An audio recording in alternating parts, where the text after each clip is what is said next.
Let me ask you something real. When was the last time someone said the right thing and completely flipped your mood? When was the last time someone ignored you and you couldn't stop thinking about it? When was the last time you reacted and immediately regretted it? Here is the brutal truth that most people never want to hear. Every single time you react, every single time you show them what bothers you, every single time you let your emotions spill out, you are handing them the keys to your life. Emotion is not strength. Emotion is a handle. And the moment someone knows your handle, they don't have to force you, they just pull. Think about it. The more you feel out loud, the more predictable you become. And the more predictable you are, the easier you are to manage, to manipulate, to move like a piece on a board. The world, this cold, calculated world, is not run by the loudest people in the room. It is not run by the most passionate, the most expressive, the most open. It is controlled by those who withhold, those who observe, those who reveal nothing and take everything. Most people think caring deeply is a virtue. They think wearing their heart on their sleeve makes them real, makes them relatable. And sure, in poetry maybe, but in the real world, in relationships, in the game of power, caring too openly is exposure, and exposure creates vulnerability, and vulnerability is what gets you used. Machiavelli understood this more than 500 years ago. He studied rulers, courts, and betrayals. And what he found again and again was one central law: control belongs to the one who is least emotionally dependent. Read that again. Not the strongest, not the smartest, not the richest, the least emotionally dependent. Because power is not about how much force you have. It is about how little leverage others have over you. Now, before you close this video thinking this is about becoming cold, becoming heartless, becoming a robot, let me stop you. This is not about that. This is about something far more powerful. This is about becoming unreachable, still present, still engaged, still fully alive, but impossible to shake, impossible to move without your permission. These are not habits. These are not tips. What we are going over today are control mechanisms, 7 of them. And each one, when you put it into practice, removes one more way for the world to push you around. By the time we reach the end of this video, you will see every emotional reaction you have been making and understand exactly how much it has cost you.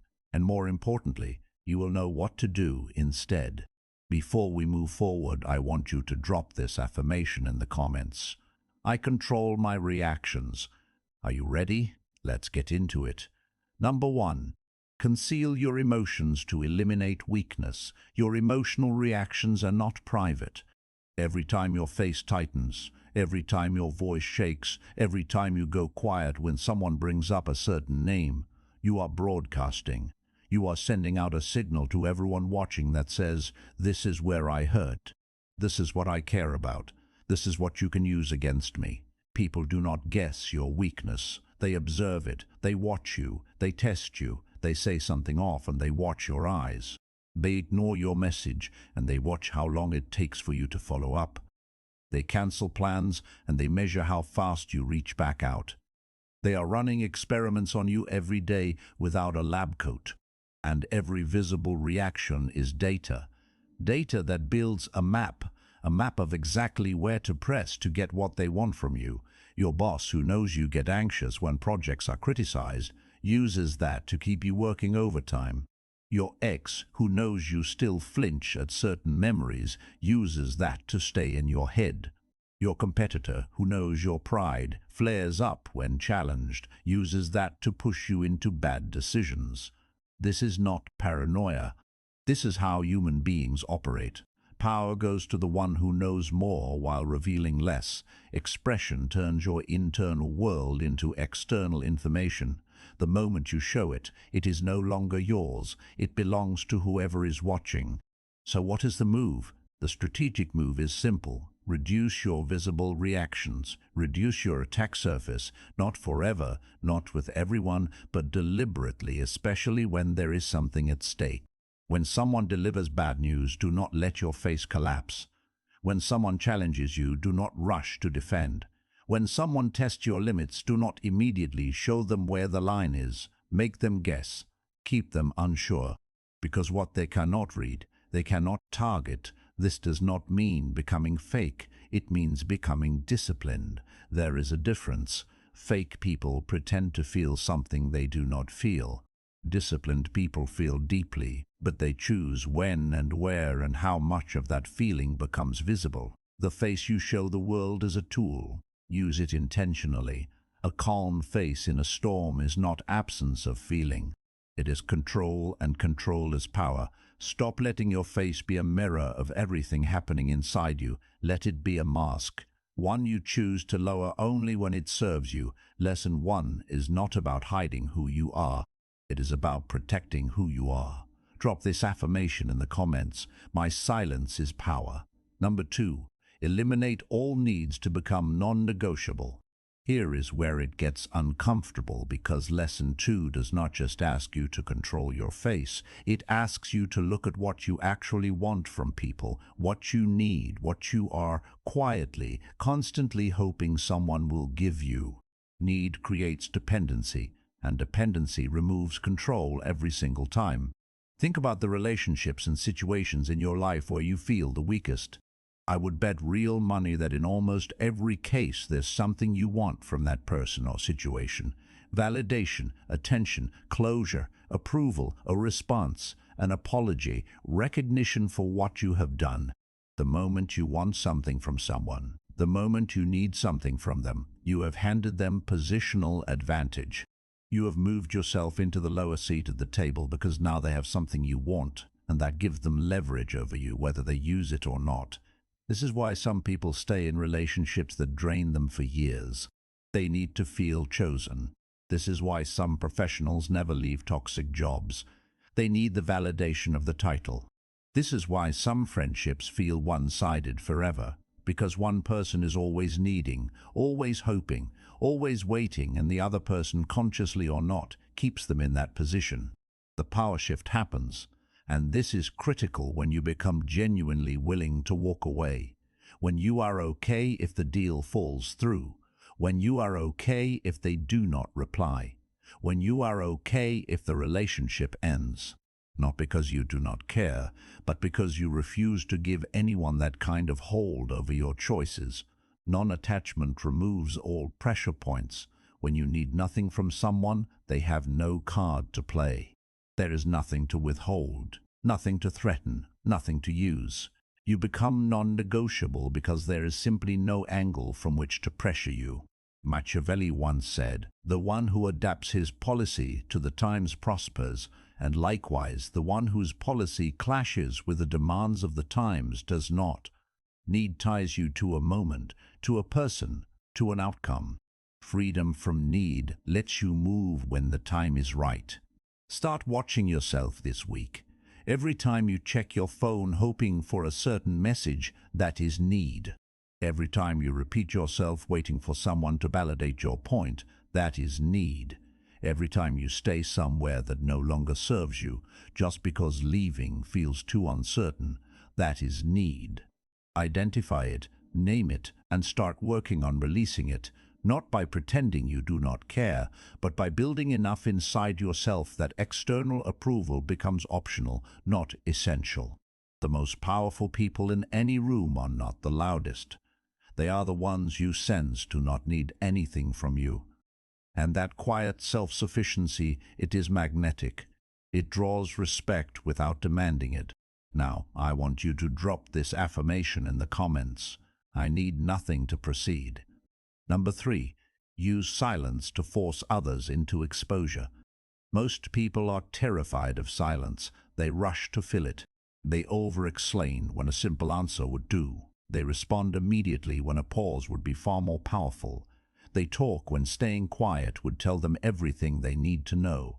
Here is what no one tells you about silence. It is one of the most aggressive psychological tools available to you, and it costs absolutely nothing. Here is what happens when you stop reacting. When someone says something designed to provoke you and you say nothing, they immediately start questioning their approach. Did it work? Did it land? Should they push more? Did they go too far? The silence forces their mind to fill the gap, and in filling the gap, they reveal themselves.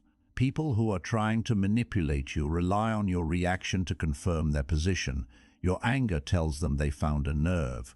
Your defense tells them the accusation was close to true.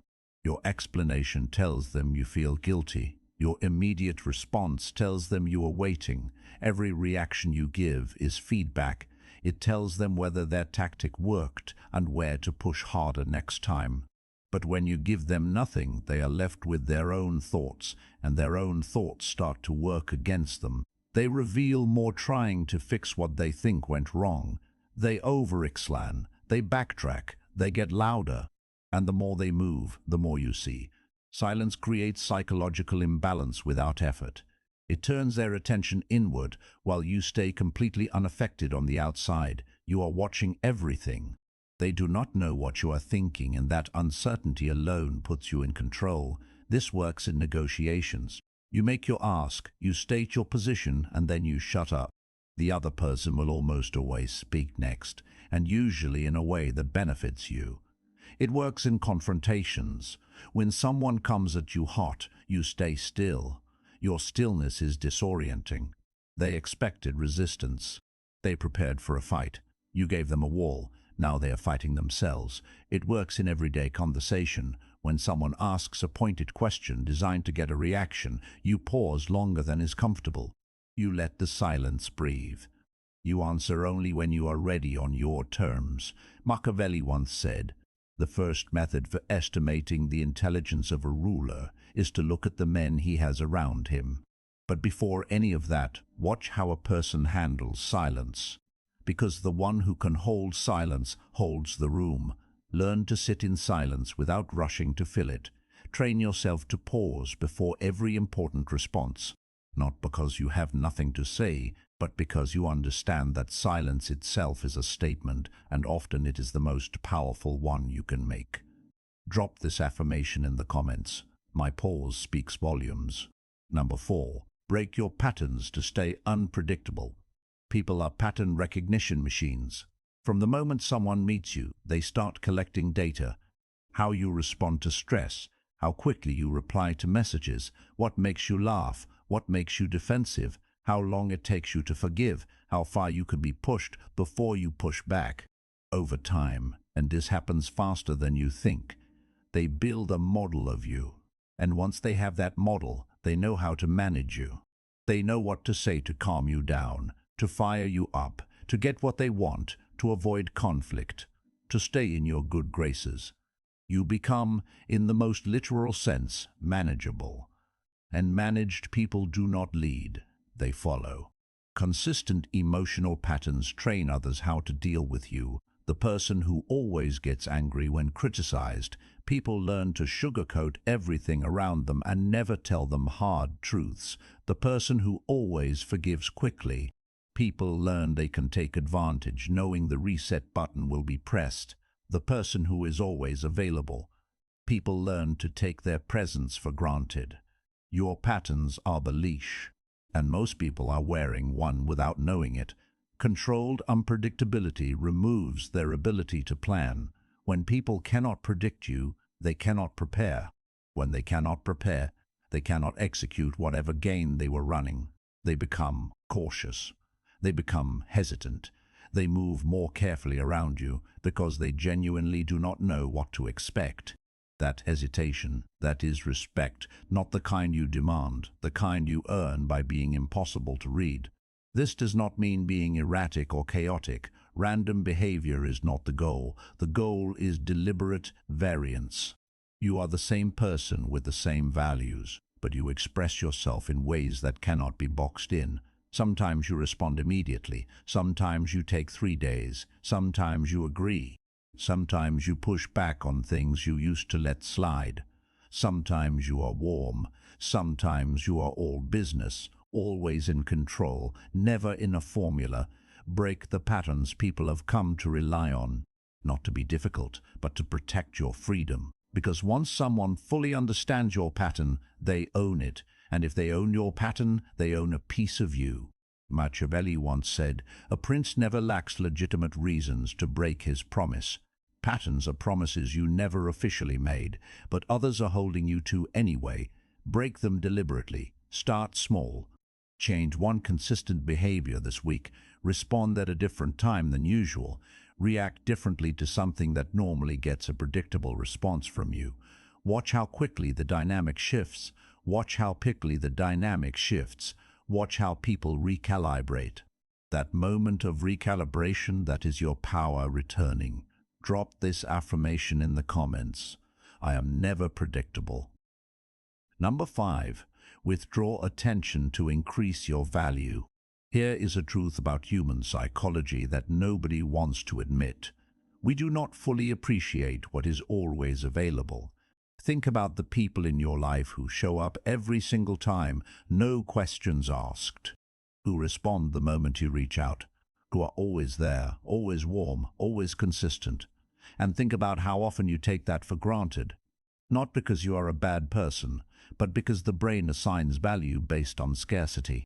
What is rare is precious. What is constant fades into the background. Attention is a currency, and like all currencies, it loses value when there is too much of it in circulation. When you give your attention generously and freely to everyone all the time without any filter, you are not being kind. You are devaluing yourself. You are telling people at a subconscious level that your attention costs nothing. And people treat free things the way they treat free things. They use them and move on without thinking twice.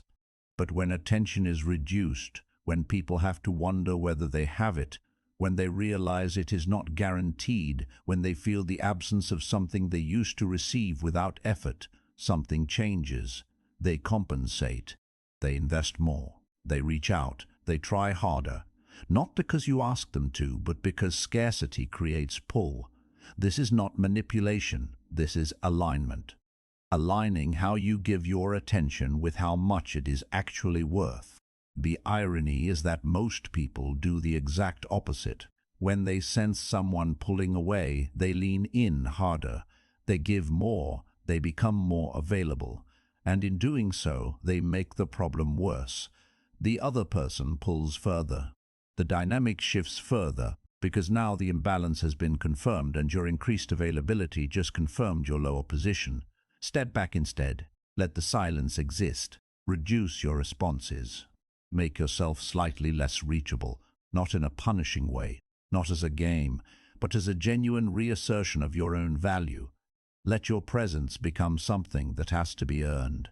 Machiavelli once said, "Men are so simple and so much inclined to obey immediate needs that a deceiver will never lack victims for his deceptions." The greatest self-deception, believing that more availability equals more love, more respect, more connection, it rarely does.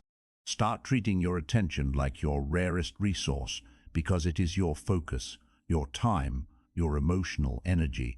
These are finite. When you scatter them freely, you will find them return to you sparsely. When you hold them with intention, you will find others showing up differently around you. Value increases when access decreases. That is not cruelty. That is reality. I want you to drop this affirmation in the comments. My presence is valuable. Number 6. Delay your response to control the situation. Speed is mistaken for strength. But in most situations, the person who responds first responds weakest. When you react immediately to everything, to every message, every provocation, every question, every demand, you are demonstrating emotional compliance. You are showing the world that you are on call, that you are available, that when they push, you move. You have essentially set the expectation that your rhythm will bend around theirs. And once that expectation is set, it is very hard to break without deliberate effort. Delay does something that speed cannot. Delay introduces control over the timing, over the tone, and over the direction of what unfolds. When you decide when to respond, you decide the emotional temperature of the exchange. You decide whether it escalates or de-escalates. You decide how much weight your words carry when they finally land. The one who decides when controls how it unfolds. Read that again. Timing is not a minor thing. Timing is a form of dominance. Think about negotiations. The first person to name a number is usually at a disadvantage. Think about arguments. The first person to raise their voice usually loses the room. Think about requests. The one who responds immediately to demand signals that their time is less valuable than the person demanding. Calm delay forces others to operate outside their rhythm. When someone sends an aggressive message and you take a day to respond calmly, clearly without matching their energy, they are suddenly scrambling. They sent heat. You sent precision. They attacked on their timeline. You responded on yours. The power dynamic just shifted without you saying anything dramatic. This is especially powerful in high-stakes situations.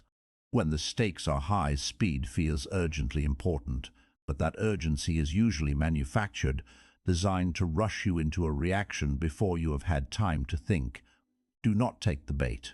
The situation is rarely as urgent as it is being presented. Take your time, gather your thoughts, and respond from a place of complete control. In daily life, this looks like this. Someone says something that frustrates you. Before you respond, you pause. You breathe. You walk away if you need to. You let time do the work of separating your emotion from your judgment. And then only then you respond with exactly what you intend to say, not what your initial anger wanted to say, what the situation actually requires. Machiavelli once said, "Whosoever desires constant success must change his conduct with the times. Change your timing with the moment. Fast when speed serves you, slow when slowness gives you the advantage. Delay is not avoidance. It is precision." The pause before a powerful response is not weakness. It is the moment where you decide who you want to be in this situation. It is the gap between stimulus and choice, and in that gap, everything changes. Drop this affirmation in the comments. I respond, never react. Number 7, practice detachment to remain untouchable.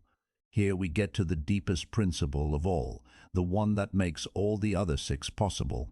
Because you can try to conceal your emotions, reduce your needs, use silence, break patterns, withdraw attention, and delay responses.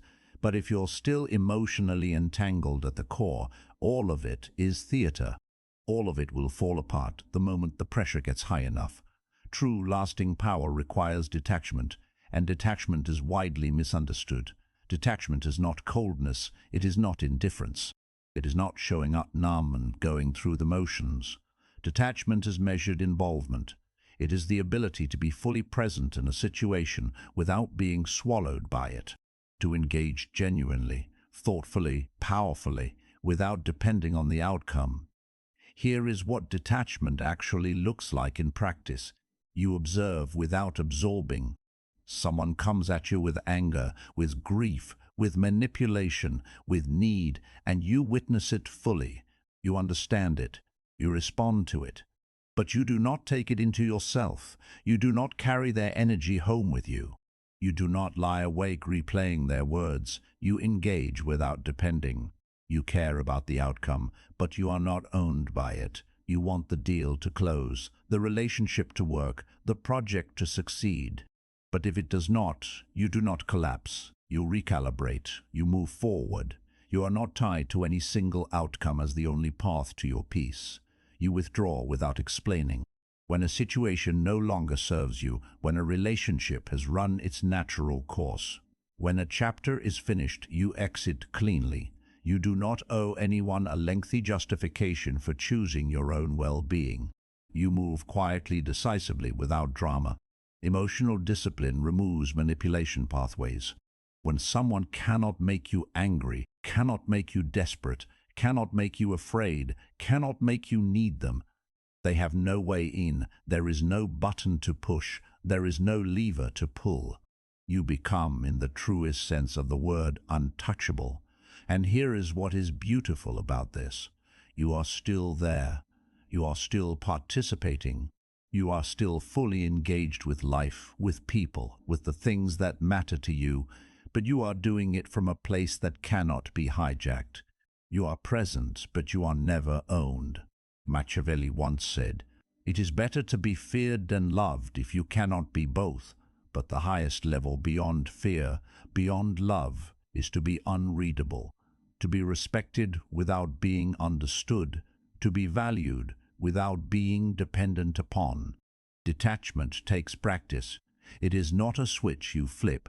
It is a skill you develop over time, through repetition, through conscious choice, through learning to recognize when your peace is being held hostage by something outside your control. Start with small things. The driver who cuts you off, detach. The friend who cancels last minute, detach. The project that does not go as planned, detach. Not because these things do not matter, but because your reaction to them should not define your day. Build the muscle, and over time, the muscle gets stronger.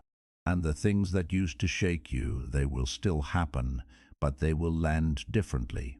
They will find no grip. They will pass through you instead of into you. You will become present, but never accessible, engaged, but never trapped, powerful because nothing can reach the center of you.